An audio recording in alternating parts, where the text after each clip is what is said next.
Iglesia Presbiteriana Reformada de México, Sinaí. Tengan sus Biblias abiertos allí en 1 Corintios 3, versículos 16 y 17. Estaremos meditando únicamente en esos dos versículos. Hermano, yo quisiera pedirle que usted se imagine esta situación. ¿Qué harías si después del culto vas a casa, en lo que vayas, en taxi, en Uber, en tu coche o caminando, y cuando estás parado enfrente de tu casa, está totalmente destruida? Paredes derribadas, ventanas rotas, puertas quebradas, el techo caído ha colapsado, ha sido grafiteado terriblemente, hay basura tirada dentro. ¿Qué harías? ¿Cómo te sentirías si esa fuera la sorpresa que recibes al llegar a tu casa al terminar este tiempo de adoración? ¿Cómo te sentirías? ¿Cuántos celebrarían? Felizmente. ¿Verdad que no? Quizás algunos dirán, es mi trabajo de toda una vida. Algunos dirán, ni siquiera la había terminado de pagar. Otros dirán, chispas, ¿qué va a decir la persona que me está rentando? ¿Me la va a cobrar a mí? ¿No? Es decir, creo que en general habría indignación. Cualquiera de nosotros que llegara a casa y la encontrara lastimada, destruida, cualquiera de nosotros que llegara a casa y encontrara que ésta ha sido derribada, ha sido profanada, responderíamos con indignación, con enojo, con frustración, siendo que nuestras casas en última instancia no son más que piedra sobre piedra. Bueno, hermanos, si nosotros, siendo malos, nos indignaríamos por algo ocurrido a un montón de piedras, imagínense la solemne, profunda y terrible indignación de Dios cuando su casa es profanada, cuando su casa es menospreciada, cuando su casa es destruida. De eso vamos a hablar hoy. Porque, y pongámonos en contexto, porque el Señor, a través del apóstol Pablo, está instruyendo a esta congregación acerca de la unidad, acerca de la importancia de que ellos vivan en gozosa paz. Y lo ha hecho a través de recordarles el Evangelio. Lo ha hecho a través de recordarles la gracia que han recibido en Cristo y los beneficios de la obra de Cristo. La bendición de tener siervos que han ministrado la palabra y que a través de esta palabra han recibido unidad. Pero ahora, apuntalando también esto, llama a la unidad de la iglesia a través de una solemne, seria advertencia, que podríamos incluso decir, hermanos, que es un tanto amenazadora o bastante amenazadora. ¿Por qué? Porque Dios cuida de su casa. Porque Dios está al pendiente de su templo. Así que, hermanos, estudiemos el texto del día de hoy en 3 puntos o encabezados principales, en los cuales trataremos de responder algunas preguntas. Primero, trataremos de responder cuál es la identidad de este templo. ¿Sí? ¿Cuál es la identidad de este templo que Dios cuida? En segundo lugar, hermanos míos, trataremos también de responder cuál es el peligro de destruir el templo de Dios. ¿Sí? Y en tercer lugar, diremos cómo podemos llevar esto a la práctica. ¿Sí? ¿Cómo debemos responder en la práctica? Así que veamos en primer lugar, hermanos, cuál es la identidad de este templo. Vayamos una vez más a los versículos 16 y 17 y leamos juntos. Dice la palabra del Señor. ¿No sabéis que sois templo de Dios y que el Espíritu de Dios mora en vosotros? Si alguno destruyere el templo de Dios, Dios le destruirá a él, porque el templo de Dios, el cual sois vosotros, ¿qué dice? Santo es. Bien, a través de algunas preguntas retóricas, es decir, algunas preguntas que se responden en sí mismas, el apóstol Pablo primeramente establece la identidad del templo. Pero hermanos, antes de entrar de lleno a esta situación, ¿en qué momento Pablo empezó a hablar del templo? ¿Recuerdan de qué venía hablando? Si ustedes se acuerdan, en las últimas 2 semanas hemos visto un par de analogías que el apóstol Pablo estaba usando para hablar de la iglesia, pero no había aparecido la del templo. ¿Recuerdan cuáles eran las 2 analogías que el apóstol Pablo había estado usando para hablar de la iglesia? Somos labranza de Dios, ¿recuerdan? Un campo donde se siembra y se riega y el Señor da crecimiento, ¿verdad? Labranza de Dios. ¿Y cuál era la segunda imagen que Pablo usaba para hablar de la iglesia? El edificio, ¿se acuerdan? Dice Pablo, yo soy el perito arquitecto que puso el cimiento y ustedes deben construir sobre eso, pero tengan cuidado. Labranza y edificio. Hermanos, ¿qué tienen en común la labranza y el edificio?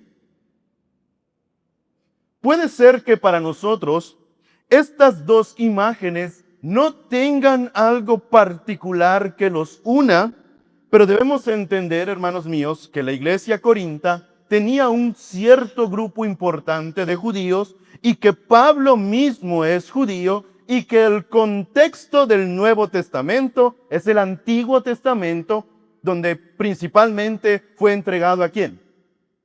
A judíos. Y adivinen en qué piensa un judío cuando encuentra labranza y edificio en el templo. ¿Por qué? Porque, hermanos míos, los judíos conocían bien el templo del antiguo pacto, el templo salomónico, ¿no? Pero aún más, conocían muy bien el primer templo de Dios. ¿Cuál fue el primer templo de Dios, hermanos míos? El Edén. El primer templo que se construyó en este planeta Tierra llevaba por nombre Edén, ¿sí? ¿Han visto cómo? Aquí no mucho, ¿verdad? Pero creo que todavía aquí en Cancún hay una. Sobre todo en Estados Unidos, las iglesias se llaman así. Primera iglesia presbiteriana, ¿no? Primera iglesia bautista, ¿no? Si tuviéramos que ponerle a una primera iglesia en la tierra, ¿cuál sería, hermanos? Edén. ¿Y qué había ordenado Dios a Adán que hiciera en Edén? Lo puso en el huerto, ¿para qué? Para que lo labrara y lo guardase. El Edén era un lugar de labranza, pero al mismo tiempo era el edificio construido por Dios donde Él se encontraba con el pueblo. Venía Dios al aire de la mañana para entrar en comunión con Adán y Eva. El primer templo habido sobre esta tierra es el jardín del Edén. Pero cuando el hombre peca, es expulsado de ese primer templo, y en los tiempos de Moisés, el Señor manda construir un tabernáculo que vendría a ser el lugar de su presencia, el templo, que primeramente no fue un edificio, fue una carpa móvil, pero cuando el rey David logra asentar el templo en Jerusalén, su hijo Salomón construye un edificio. Pero ¿qué pasa con la labranza? Bueno, hermanos, les voy a dejar una tarea. Les voy a dejar la tarea de que en Éxodo 28, a partir del capítulo 28 en adelante hasta el final, ustedes lean la descripción del tabernáculo y van a encontrar esto. El tabernáculo, en sus instrumentos que se usaban en él y su decoración, apuntaba a un jardín. ¿Sí? Por todos lados está decorado con aves, con frutos. De hecho, hay un candelero que los judíos usan hasta el día de hoy, donde hay manzanas puestas, ¿verdad? Que recuerda mucho al jardín del Edén. Para los judíos, labranza y edificio apuntaba ¿a dónde? Al templo. ¿Sí? Al templo. Ahora, Pablo, utilizando esta misma idea, ya habló de la labranza, ya habló del edificio. ¿Qué estarán pensando los hermanos de aquel tiempo? El templo, ¿verdad? Nos está hablando del templo. Pero Pablo no quiere que los hermanos de aquel contexto se confundan y piensen que habla del templo que estaba en Jerusalén, por lo cual él aclara la identidad. ¿Cuál es el templo de Dios ahora? Versículo 16 dice, ¿no sabéis que sois templo de Dios y que el Espíritu de Dios mora en vosotros? Versículo 17 en su parte final, porque el templo de Dios, el cual sois, ¿quién? Vosotros. Hermanos, en el año 70, el templo de Jerusalén fue destruido como el Señor Jesús lo advirtió, por lo cual ya no hay más templo en aquel lugar. Solamente quedan vestigios de lo que alguna vez fue un imponente templo. La pregunta es, a día de hoy, ¿Dios tiene algún templo? Sí. La iglesia, su pueblo, el cuerpo de Cristo es su templo. Así como Pablo no quiere que los hermanos de aquel tiempo piensen que el templo es una construcción de piedras o bloques, así también hoy tenemos que entender esto. Es errado pensar que hoy en día un templo de Dios es una construcción hecha de piedras muertas. Cuando en el nuevo pacto el Señor habla de su templo, del lugar de su habitación, el lugar donde su espíritu reposa. ¿Recuerdan que esa es la idea del templo? El tabernáculo y el templo tenían 3 secciones: atrios, lugar santo y lugar santísimo. ¿Y quién habitaba en el lugar santísimo? La Shekinah de Dios, ¿no? La nube de gloria. Pues dice Pablo, no, ya no habita más en ninguna construcción. ¿Dónde habita? En vosotros. Vosotros sois el templo. Por lo cual, erramos aún en nuestros días al considerar a alguna construcción el templo, pues Dios, a través del apóstol Pablo y de otros, como veremos a continuación, ha declarado que Él no habita más en construcciones hechas por manos de hombres y piedras muertas. El Señor ha declarado que Él ha levantado un nuevo y mejor templo, que es su iglesia, piedras vivas. ¿Cuál es el templo? Vosotros. A lo mejor por el vosotros no lo entendemos bien, ¿no? No somos españoles. ¿Cuál es el templo, hermanos? Ustedes. Vayan conmigo a Primera de Pedro, capítulo 2.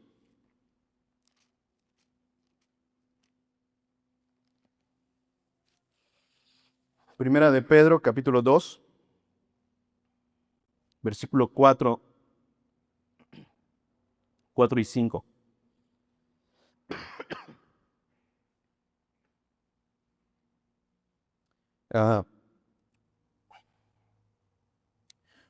Primera de Pedro 2, 4 y 5 dice, acercándoos a Él, piedra viva. ¿Qué es Cristo?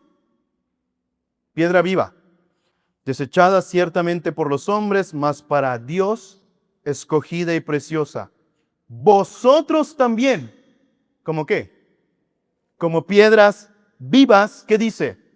Sed edificados como casa espiritual. ¿Lo notan? Hay piedras, pero no están muertas, están vivas y forman una casa, pero no una casa terrenal, sino una casa ¿qué? Espiritual. Continuamos, dice, y sacerdocio santo, ¿para qué? Para ofrecer sacrificios espirituales aceptables a Dios por medio de Jesucristo. ¿Qué se hacía en el templo, hermanos? Se ofrecían sacrificios. ¿Qué se hace en el nuevo templo? Ofrecer sacrificios aceptables por medio de Jesucristo. No más de animales y de harinas y de todo esto, sino de obediencia, amor y servicio a Él. Pero mi punto es este. ¿Notan, hermanos, cómo no solamente Pablo lo dice, sino también Pedro? Cuando Pedro identifica una casa de Dios, no identifica un conjunto de piedras muertas, sino identifica un conjunto de piedras vivas. ¿Y quién dice Pedro que son esas piedras vivas? Vosotros, dice. Entonces, hermanos, ¿qué es el templo de Dios en los tiempos del nuevo pacto? ¿Alguna construcción? ¿Algún terreno? De ninguna manera. Un pueblo santo.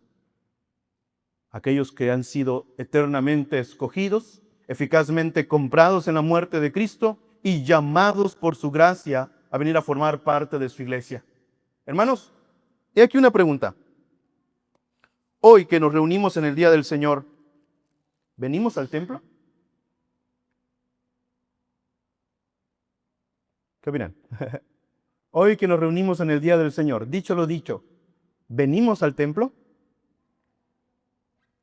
No, nos reunimos como un templo. Y lo voy a decir, hermanos, esta construcción no es un templo. ¿Sí? Esta construcción no es un templo. Esta construcción es un templo. Esto fue edificado por manos de hombres, y bendito sea Dios que nos ha dado un lugar para reunirnos. Pero el templo que Dios ha levantado es esto. Él no habita en esto, Él habita en esto. Tengamos clara la identidad del templo de Dios, porque si no entendemos correctamente esto, después andamos dándole a determinados lugares y a determinados aspectos relevancias que no tienen, santificando cosas que no la Biblia pide hacer y dándole mayor valor que lo que realmente es importante. ¿Cuál es el templo de Dios? Si nosotros queremos hacerle caso a las Escrituras, contra toda tradición, contra todo vestigio del antiguo pacto en este tema, debemos reconocer que Dios lo dice claramente. El templo de Dios sois vosotros. Ahora, no me malinterprete. ¿Estoy diciendo que este recinto no tiene ningún valor y ninguna importancia? No, no, ¿verdad? Es el lugar que el Señor nos ha dado para que como templo nos reunamos. Lo que estoy diciendo, hermanos, es que no debemos confundir identidades. La identidad del templo de Dios en el nuevo pacto no es un lugar, no es un recinto, no es ningún terreno. La identidad del templo de Dios en el nuevo pacto es un pueblo. ¿Sí? Tú eres el templo del Señor y como un cuerpo también somos el templo de Dios, porque el Espíritu de Dios mora en vosotros. Eso es lo primero. Hemos visto entonces, en primer lugar, la identidad del templo de Dios. Ahora veamos, hermanos, en segundo lugar, el peligro de destruir el templo. Versículo 2 dice, versículos una vez más 16 y 17, véanlo. ¿No sabéis que sois templo de Dios y que el Espíritu de Dios mora en vosotros? Y entonces viene la advertencia. Si alguno destruyere el templo de Dios, ¿qué va a hacer Dios? Dios le destruirá a él. Veamos, hermanos, ahora en qué consiste destruir el templo de Dios. Bien, la advertencia, hermanos, es clara. No da lugar a miramientos. No es una advertencia tibia, es una advertencia seria, solemne, sagrada, ¿no? 3 S's. Seria, solemne, sagrada. Y en esta advertencia las palabras son claras. Destrucción. El que destruyere el templo de Dios, ¿qué va a pasar? Él será destruido por Dios. ¿Pero qué quiere decir destruir el templo de Dios? Por ejemplo, no tenemos, hermanos míos, en Mateo 16 una promesa de que la iglesia de Dios no puede ser destruida. ¿Recuerdan? Tú eres Pedro y te digo que sobre esta roca edificaré mi iglesia y que las puertas del Hades no prevalecerán contra ella. O sea, hay una promesa de que ni el mismo infierno, ni la misma muerte, sea como querramos interpretar el Hades, es decir, ni la potestad más grande del Averno podrá destruir la iglesia. ¿Por qué Dios entonces dice que quien destruya su templo, Él lo destruirá de regreso? Porque debemos entender, hermanos, que lo que el Señor Jesús promete en Mateo, es decir, que su iglesia prevalecerá contra todo y contra todos, se refiere al aspecto de la iglesia universal. Es decir, recordemos, hermanos, que la iglesia Sinaí no es la única iglesia en el mundo de Dios, ¿no? Somos una embajada de la iglesia universal de Dios aquí en Cancún, ¿no? Somos una embajada. Pero la iglesia del Señor trasciende Sinaí, trasciende nuestra denominación, trasciende nuestra ciudad y nuestro país. La iglesia de Dios existe a todo lo largo y ancho del mundo, porque por todo el mundo es necesario que el evangelio sea predicado. Como dice la confesión de fe de Westminster, creemos, hermanos, que siempre habrá sobre la tierra alguna iglesia de Dios verdadero. Entonces, la promesa es que nunca faltará aquí en la tierra, hasta que Cristo vuelva, alguna iglesia que realmente sirva, adore y crea en el Dios vivo y verdadero y en Jesucristo su Hijo. En ese sentido, la iglesia es indestructible. Pero Pablo está hablando aquí en Corinto a la iglesia local. No está hablando a la iglesia universal. Está hablando a la iglesia local. Y ahí la cosa cambia mucho. Porque allí, hermanos míos, puede llegar a ocurrir que por causa de la desobediencia, el mal testimonio, que por causa de no atender oportunamente a las advertencias del Señor, las iglesias locales puedan llegar a fracasar y ser destruidas. ¿Sí? Por ejemplo, el apóstol Juan escribe a la iglesia de Éfeso allí en Apocalipsis. ¿Recuerdan las cartas de Cristo a las iglesias en Apocalipsis? A la iglesia de Éfeso el Señor le advierte que si no se arrepiente, quitará de él su candelero. ¿Recuerdan, hermanos, qué quiere decir eso? Que el Señor dejará de reconocerla como iglesia. Aunque no es destruida la iglesia universal, si no somos debidamente cuidadosos de la unidad, de la obediencia y del testimonio, hermanos, las iglesias locales pueden ser profundamente afectadas y destruidas. Entonces, no hablamos de que la iglesia será destruida cósmicamente, sino de que la iglesia puede ser lastimada, herida localmente. Y cuando nosotros prestamos atención al discurso paulino hasta este punto, podemos decir que en primer lugar, cuando Pablo piensa de que si alguno destruyere el templo, está pensando primeramente, hermanos míos, en las divisiones de la iglesia.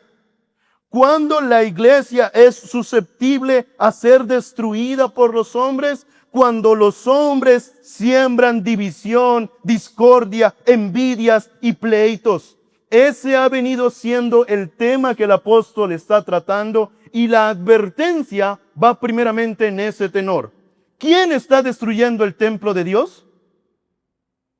El que en medio de la iglesia local está sembrando discordia, pleitos, divisiones, envidias. Ese está destruyendo el templo de Dios. Porque el templo de Dios sois vosotros. ¿Me explico? Pero yo creo, hermanos, que aunque el punto central de qué es destruir el templo en este contexto tiene que ver con el tema de las divisiones, yo también creo, hermanos, que tiene que ver con el resto de la carta. Por eso, hermanos, también yo digo que la falta de obediencia y disciplina en la iglesia es estar destruyendo el templo de Dios. Solamente unos capítulos más adelante veremos, hermanos, cómo el apóstol Pablo trata con rigor a uno que estaba tomando por mujer a la mujer de su padre y estaba teniendo relaciones licenciosas con ella, y Pablo se indigna por esto. Veremos también, hermanos míos, cómo el apóstol Pablo trata el tema de lo que él llama la porneia, todo lo que tiene que ver con la inmoralidad sexual, como lo son las relaciones antes del matrimonio o las relaciones mal encausadas en el matrimonio. Veremos también cómo más adelante trata los ídolos, el tema de los ídolos y cómo la idolatría es un terrible testimonio a los de afuera. Veremos cómo Él trata, hermanos, también el tema de la cena del Señor y cómo debemos participar de ella. Veremos cómo trata el tema de la resurrección y sus implicaciones. Es decir, todo esto, cuando no es bien atendido, es estar destruyendo el templo de Dios. Por lo tanto, si me permiten resumirlo, ¿cómo destruimos el templo de Dios? Lo destruimos, hermanos, cuando somos parte de las divisiones, del mal testimonio, ¿sí? Del mal testimonio y de la mala doctrina. ¿Sí? Destruimos el templo de Dios cuando somos partícipes de las divisiones, del mal testimonio y de la falsa doctrina. Quienes siembran esto son acusados de destruir el templo de Dios. ¿Y qué se les asegura a tales, hermanos? Que quien destruye el templo de Dios, ¿pueden leerlo conmigo en el versículo 17? Si alguno destruyere el templo de Dios, ¿qué hará Dios? Dios le destruirá a él.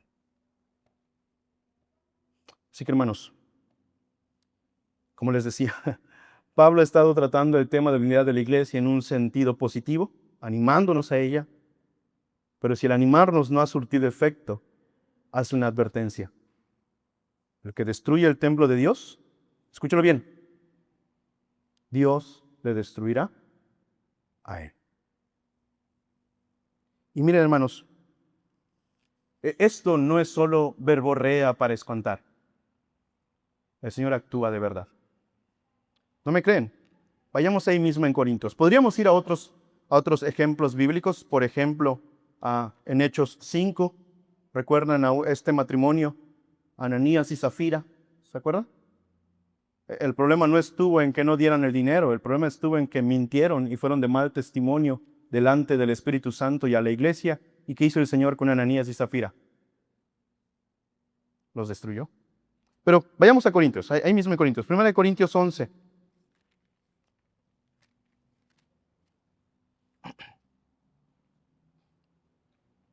Versículos 29 y 30. 1 Corintios 11, 29 y 30 dice la palabra del Señor. Porque el que come y bebe indignamente, sin discernir el cuerpo del Señor, ¿qué hace? Juicio come y bebe para sí, por lo cual hay muchos enfermos y debilitados entre vosotros. Noten, no afuera, ¿dónde? Entre vosotros. Y dice, y muchos duermen. Creo que ya lo he explicado, ¿verdad, hermanos? Aquí dormir es un eufemismo para la muerte. No es una explicación de por qué varios hermanos se duermen a la hora del sermón, ¿no? O sea, no. Aquí duermen es un eufemismo para la muerte. Es decir, muchos por comer y beber indignamente de la cena del Señor estaban enfermos, estaban débiles y algunos incluso ya habían muerto. Y noten, hermanos, que no dice, error mío, no dice algunos. ¿Qué dice? Muchos. ¿Lo notan? El mal testimonio, como dije, hermanos, el mal testimonio es algo que atenta contra el templo de Dios. ¿Y qué hace el Señor con esto? Lo destruye. Sí, hermanos, estamos hablando del Dios del nuevo pacto. Sí, hermanos, estamos hablando del Dios de toda gracia. Sí, hermanos, estamos hablando del Dios que envió a su Hijo Jesucristo a ser destruido en la cruz del Calvario para que los que en Él creen tengan refugio seguro por la eternidad. Sí, estamos hablando del Dios que se siente en el trono y que derrama sus bondades sobre la iglesia. Porque aquel que es Dios de bondad, de misericordia, también es Dios de justicia y de ira. Cuando allá en Éxodo 34, el Señor se da a conocer a Moisés y el Señor mismo proclama quién es. Sí, proclama su misericordia, el que hace misericordia a millares de millares. Pero tan pronto proclama su gracia y misericordia, también dice, el que no tendrá por inocente al malvado, el que visita la maldad de los padres sobre los hijos hasta la tercera y cuarta generación. Nuestro Dios es Dios de gracia, pero la gracia no anula su justicia. Así que, hermanos, escuchemos muy bien esta exhortación de parte del Señor. El que destruya el templo de Dios, conocerá a Dios, porque Dios le destruirá a él. ¿Entienden? Así que miren, pongamos por ejemplo, hermanos, el tema de la cena del Señor que vimos aquí en 1 Corintios 11. Mira, hermanito, hermanita, que tienes tu novio, tu noviecita, y que están manteniendo relaciones sexuales fuera del matrimonio, y que el domingo, para que tu mamá no te diga nada, tomas el pan y bebes el vino, y dices, no pasa nada. Teme, porque el juicio del Señor es verdadero. Mira, hermana, hermano, que estás andando en algún adulterio, sé pronto para escuchar la palabra del Señor. No tomes la cena del Señor en esa condición. Mira, hermano, hermana, que estás peleado con el hermano, con la hermana, que le dijiste todas las groserías habidas y por haber, y que vienes como si nada, fingiendo que todo está bien y que puedes participar de la cena del Señor, así como así. Escucha la solemne advertencia. Hermanos míos, no tomemos en poco estas cosas, porque la advertencia del Señor es en serio. Nosotros podemos bromear con esto, Dios jamás. Y Él explica por qué. Véanlo ahí en el versículo 17. Dice, ¿por qué el Señor se preocupa tanto por esto? Dice, si alguno destruyera el templo de Dios, Dios le destruirá a él. ¿Por qué? Porque el templo de Dios, el cual sois vosotros, ¿qué dice?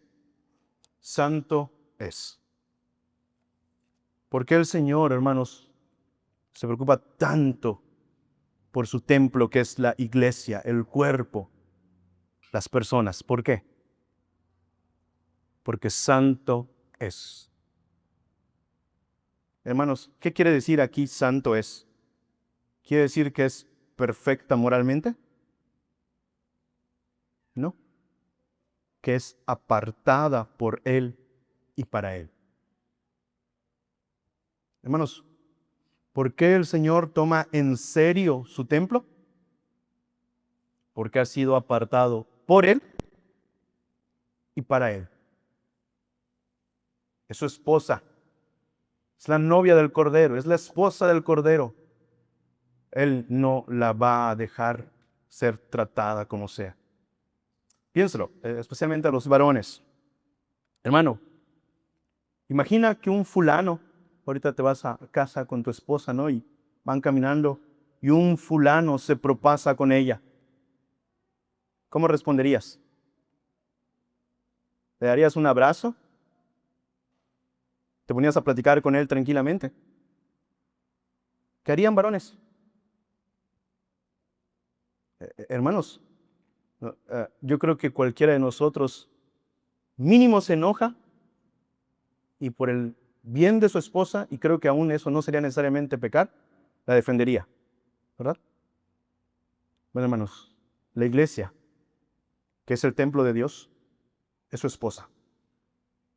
Él la ha tomado para sí, la ha consagrado para sí, y no dejará que esté siendo maltratada. No dejará que sea perpetrada sin que esto tenga consecuencias. Así que, hermano, mira, es terrible esta situación, ¿verdad? Es terrible esta situación. La manera en que tratamos a la iglesia, no a esta construcción, a la iglesia, el templo de Dios, hermanos míos, puede traer profunda indignación y furor de Dios. Y aunque a lo mejor su ira no nos destruirá finalmente cuando estamos refugiados en Cristo, esto no quiere decir que juicios temporales no puedan caer sobre nosotros por causa de nuestra desobediencia de amar, cuidar, servir a su amada esposa que es la iglesia.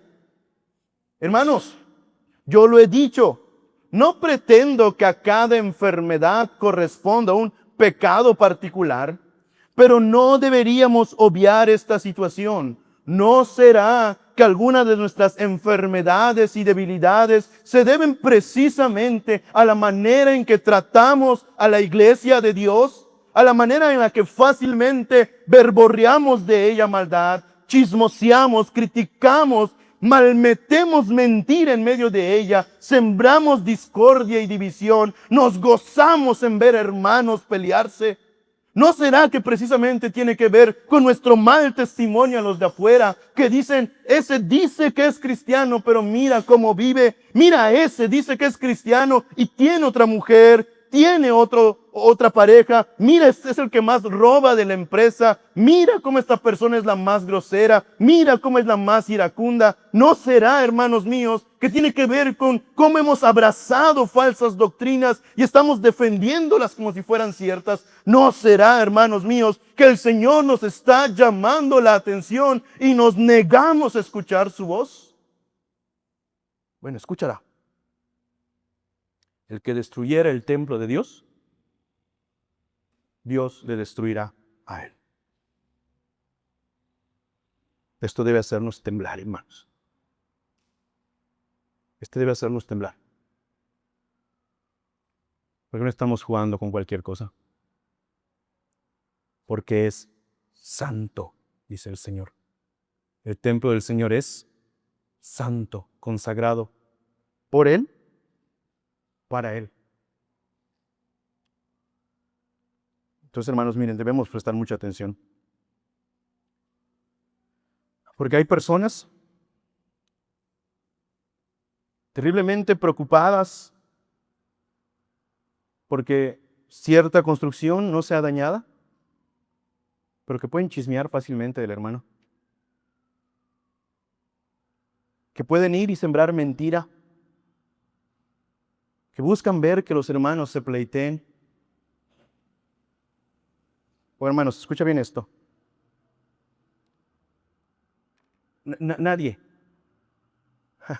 Nadie recibirá juicio por lo que le haga una construcción. Pero sí habrá juicio a lo que hagamos al templo de Dios, que es la iglesia. ¿De qué debemos preocuparnos? ¿De qué debemos preocuparnos? Así que hemos dicho, hermanos, ¿cuál es la identidad de este templo? ¿Es alguna construcción, algún terreno, algún lugar geográfico? No. Es el pueblo, la iglesia. Sois vosotros. Y hemos visto también, hermanos míos, en qué consiste esta destrucción. No hablamos de la destrucción de la iglesia universal. El Señor siempre preservará su iglesia sobre la tierra. Hablamos de lo que hacemos con la iglesia local. ¿Cómo está nuestro deber como pacificadores, nuestro testimonio hacia los de afuera y nuestro cuidado de la sana doctrina? Ahí está el asunto. Ahora veamos, hermanos, en tercer lugar, ¿cómo podemos aplicar esto? ¿Qué acciones prácticas deben motivarnos a escuchar todo esto? Primeramente, hermanos, este es un serio llamado al arrepentimiento. ¿Has estado chismeando acerca de tus hermanos? Hermanos, quiero apuntalar, chismear no es solamente decir mentiras acerca del otro. Chismear es decirle verdades a otra persona que no necesita saberlas. ¿Sí? Puede ser que estás diciendo algo verdadero, pero no a la persona a la que deberías decírselo. Eso también es chisme. Hermano, ¿has estado chismeando? ¿Has estado calumniando? ¿Has notado, hermanos, que hay mandamientos en el Decálogo sobre eso? No levantarás falso testimonio contra tu prójimo. Es desobediencia directa al Señor. ¿Has mantenido algún pleito con el hermano y juras, nunca más voy a volver a hablarle? ¿Nunca más voy a volver a llevarme con este hermano, con esta hermana? Hermano, ¿has estado de alguna manera metiendo cizaña? Uy, ¿sabes lo que tal hermano dijo de ti?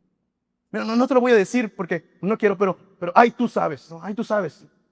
No estás chismeando, pero estás sembrando cizaña.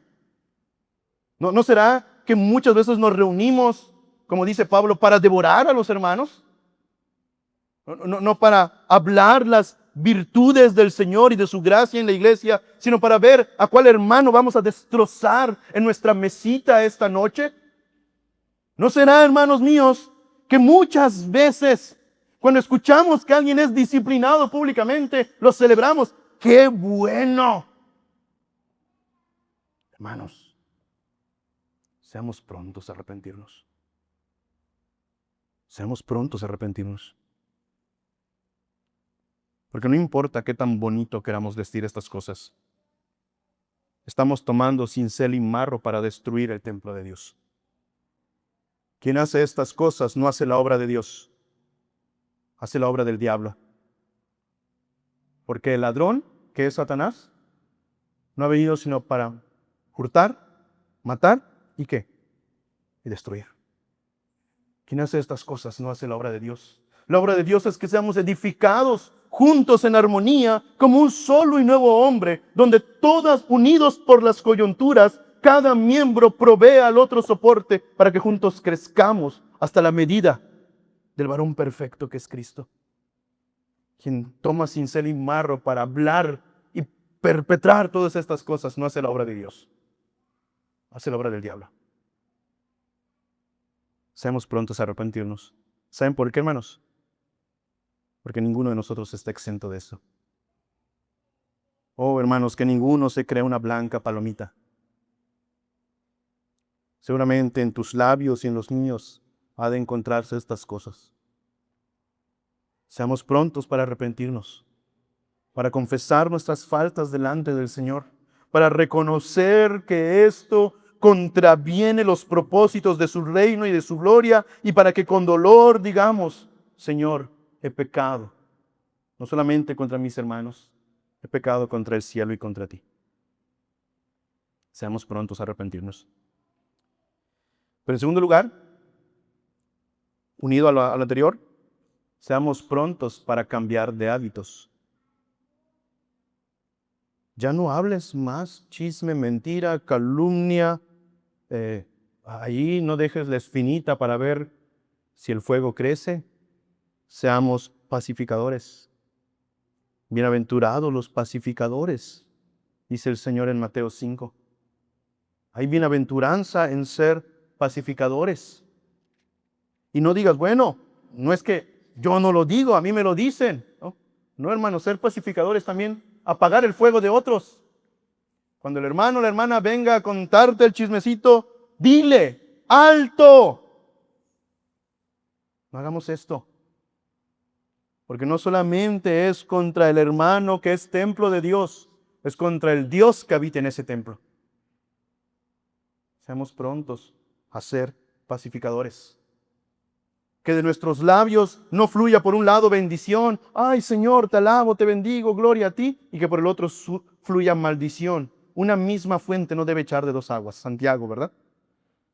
Hermanos, seamos prontos para hablar la verdad en amor, guardar el buen testimonio, procurar la sana doctrina, todo aquello que contribuye a la edificación del cuerpo de Cristo.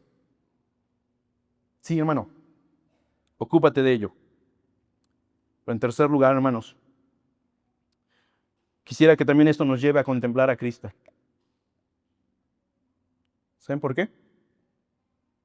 ¿Sabes por qué hasta este momento no ha sido destruido? A pesar de que muchas veces nosotros sí hemos trabajado en la destrucción del templo, que es la iglesia. ¿Sabes por qué, hermano? Porque Cristo tomó tu lugar. Él fue destruido. ¿Qué decimos cada vez que celebramos la cena del Señor? Dijo Jesús: esto es mi cuerpo que por vosotros es partido. La idea es destruido. Él fue destruido, hermano, para que tú no lo seas. Oh, hermano, la única razón por la cual tú no has caído muerto cuando estás chismeando de la iglesia, la única razón por la que un rayo no ha entrado y te ha destruido completamente cuando estás sembrando discordia y división, es porque ya otro lo fue por ti. Y ese fue Cristo. Nuestro pecado fue cargado sobre Él. Por su llaga somos nosotros curados. el castigo de nuestra paz fue puesta sobre Él. Hermanos míos, miremos cuán preciosa es la paciencia de Dios con nosotros, que a pesar de que muchas veces insistimos en estas cosas, Él pacientemente detiene su ira. Hermanos, pero esa paciencia que Él tiene con nosotros se debe a que Él derramó todo el peso de su ira sobre su Hijo. ¿Entiendes esto? Hermano, escucha bien esto. Ningún chisme, ninguna calumnia, ninguna mentira acerca del hermano, ningún pleito y división en el que has participado o que has sembrado ha quedado sin castigo. Si no es castigado sobre ti, sabe muy bien esto, fue castigado sobre otro, sobre Cristo. Dios no esconde nada de esto sobre la alfombra y dice, no pasó nada. No, como Dios justo castiga todo. Y lo que no es castigado sobre nosotros, fue efectivamente castigado sobre su Hijo. ¿Cómo habríamos de gozarnos en aquellos pecados por los cuales Cristo sufrió en agonía infernal? Miremos a Cristo entonces, hermanos, para que en Él tengamos consuelo de que verdaderamente hay perdón si nos arrepentimos, pero también para que en Él encontremos motivación para no perseguir estos mismos pecados. Roguemos al Señor que cambie todo esto en nuestro corazón, pero esto solo ocurrirá mirando a aquel que nunca sañó engaño en su boca, ni nunca cometió pecado. Solamente lo haremos mirando a Él y viendo que verdaderamente Él murió para que no andemos en estos mismos vicios y pecados que no edifican la iglesia, sino que la destruyen. En cuarto lugar, hermanos, tomemos en serio nuestra responsabilidad hacia la iglesia. Hoy el hermano Naín pasó, ¿verdad? Y prometió esforzarse por guardar la unidad con la iglesia y hacer todo lo posible para que sea edificada. Todos los que son miembros de esta iglesia han hecho la misma promesa. ¿Cómo la estás guardando? Hermanos, tomemos en serio nuestra responsabilidad.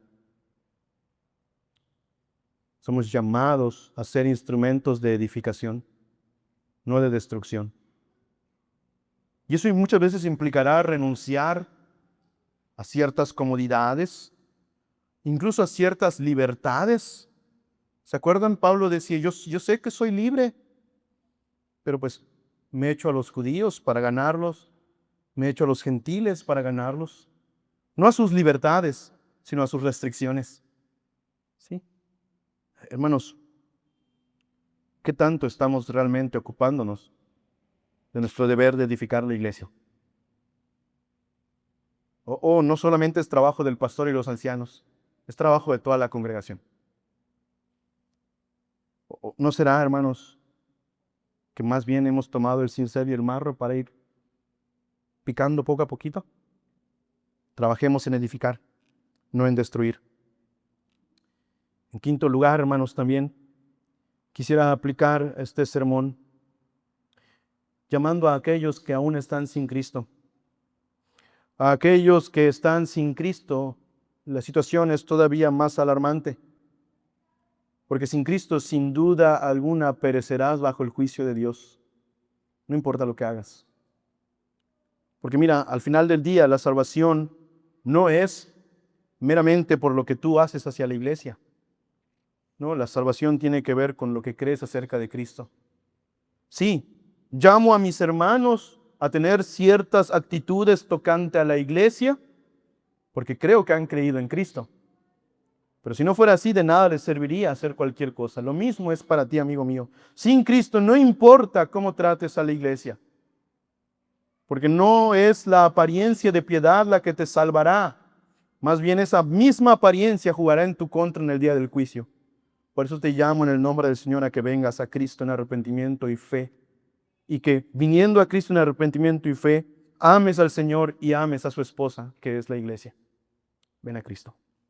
Así que, hermanos, sí, hoy el tenor del sermón indudablemente es muy solemne, no que otras veces no lo sea, sino que es particularmente solemne, porque las palabras del Señor lo son. Pero a pesar de que miramos la advertencia del Señor, no olvidemos su gracia. No olvidemos, hermanos míos, a aquel que fue destruido en la cruz del Calvario para que nosotros no seamos destruidos en el día final. Pero escuchemos la solemne advertencia del Señor. No sea que en el aquí y el ahora padezcamos ciertos juicios temporales por no atender al llamado del Señor, por no estar tomando en serio nuestro deber en la edificación de su templo. Termino con esto. En el día del juicio, hermanos,